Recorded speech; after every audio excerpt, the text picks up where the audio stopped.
Welcome back to the channel, everybody. Thank you so much for joining me and allowing me to continue to be your daily advocate. If you're new here or you're not subscribed for any reason, please do me a huge favor and hit the subscribe button. Thank you to all of you who have been watching and following me for so long. It truly means a lot, and I'm glad that I can be this person. Ripple put out a Ripple drop yesterday, I believe. I'm not going to go through the whole thing, but the clip that matters was put up by Digital Perspectives, and so watch this. Customers. What kind of growth have you seen on RippleNet in 2021? So I couldn't be happier with the year that we had in 2021 with RippleNet. We ended the year at a $10 billion run rate in terms of volume moving through RippleNet as a whole. And we're in 22 destination markets with on-demand liquidity. And that was a core piece of feedback that we heard from customers. They want that product, but they want it in more destinations. We're close to having global coverage of ODL, which is super exciting. So Nick Burafedo from Link2 saw what I saw, and he says, XRP and Ripple investors, this is a must-watch. We are close to having global coverage of ODL, which is super exciting, Ashish Burla. P.S. Ripple Private Equity is available on the Link2 platform now. Visit our site. So you can see where this is all going, folks. Global coverage of ODL. There's nothing on this, no digital asset on this planet I would rather own right now than XRP/XLM. And I'm also glad I have my Ripple equity as well, which I got from Link2, linqto.com, one of my sponsors. Now, yesterday, all the Bitcoin maxis were up in a frenzy because of this clip by Elizabeth Warren. Mr. Levin. While you listen to this, remember, XRP and Ripple have been under attack for over a year now by the SEC, and these Bitcoin maxis have done absolutely nothing to help in fighting this fight. So keep that in mind as you watch this. Mr. Levin, let's consider and by the way, I consider Elizabeth Warren to be a bad guy all the way around. She's, as you watch this, you will see she's got her position, and her position is she wants to try to destroy crypto, and she's blocking out all common sense, all explanation. And that's because she doesn't want to hear the truth, okay? Not interested in the truth, and that's how all these people are, okay? So I'm on the Bitcoin Maxi's side on this. She's a bad guy, I agree. It's too bad that you people never once tried to defend anything about Ripple and XRP and what's been going on.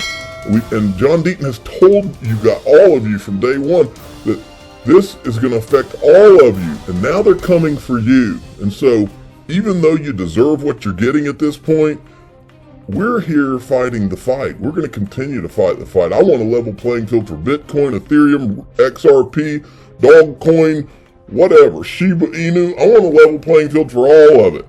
Just because you Bitcoin maxis did not want a level playing field for XRP does not mean we won't be here fighting the fight, because it's everybody's fight, and that's what John Deaton's been trying to say.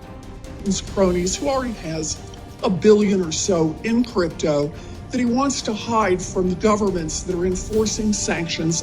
Wait, let me correct myself. It's not everybody's fight. I'm beginning to think that the fight is actually all of crypto versus Ethereum, because I'm beginning to think, putting all this together, that the same forces that gave Ethereum the free pass and that went after Ripple are also now coming for Bitcoin and probably the rest of the industry, so that the whole crypto industry can be built on Ethereum.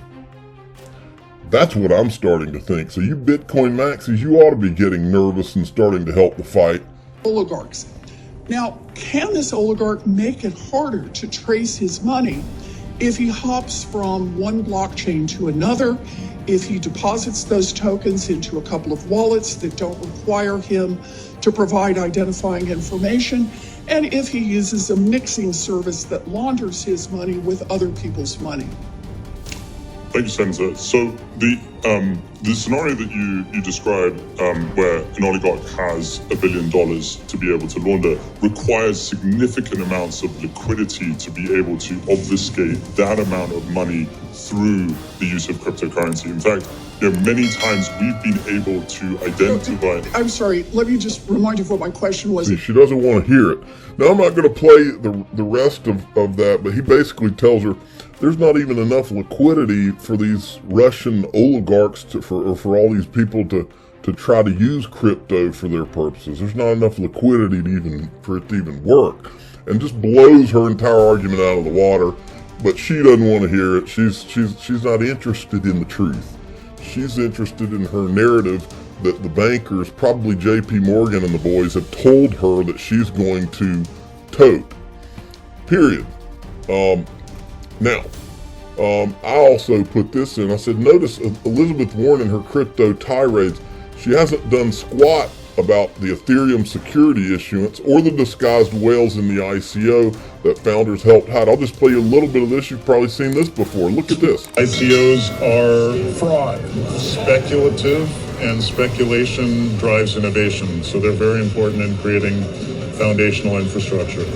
Without registering with us.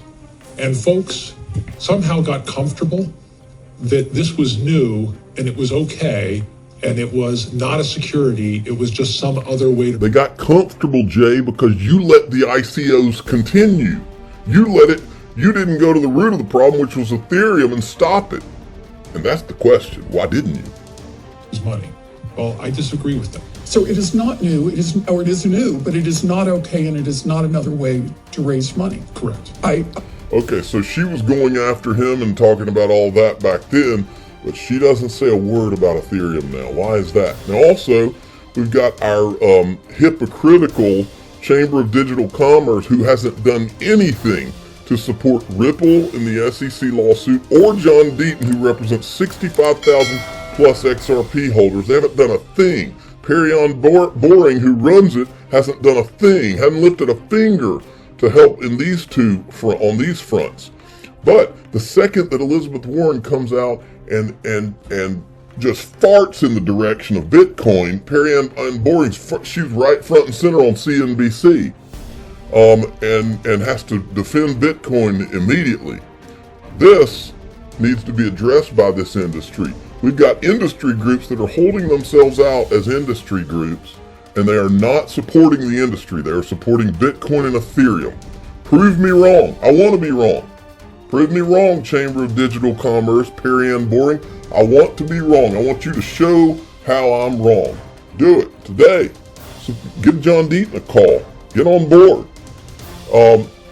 Okay, this guy had tweeted this out. Time to call your elected officials. Now, they're talking about this Bitcoin thing.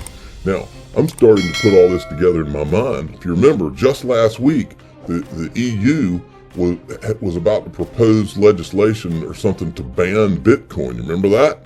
Now, this week, we've got Elizabeth Warren going after Bitcoin. So I'm sitting here, my wheels are turning, and I'm wondering if the same people behind the Ethereum Free Pass, and you remember, I think I showed you a tweet yesterday where that Patrick Byrne guy said the Ethereum guys have been working with these same people at the EU that were proposing the ban on Bitcoin last week.